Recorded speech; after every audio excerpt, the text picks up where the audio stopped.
So I don't have this super motivating, impactful reason about why I became a NICU nurse, but I'll tell you how I ended up being one.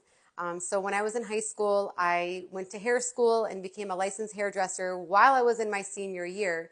And that summer after graduating, I started working full time at a salon, and I thought that's what I was going to do forever. That's what I was going to be when I grew up. And I started working and felt very trapped. Like, this is it. This is all like adulthood or grown up life had to offer.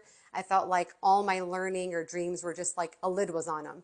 And so I immediately went to school, signed up for all my classes by myself, and started college that fall, like my regular peers would do.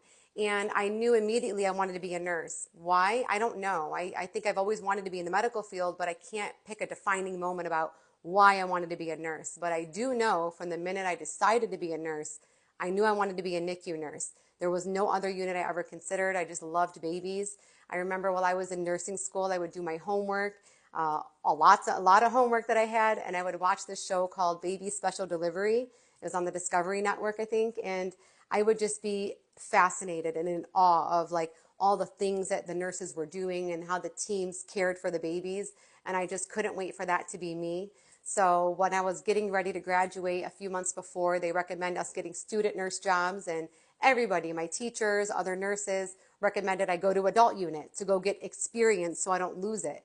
And I really didn't care. I didn't want that experience. I didn't care about the skills I had already learned.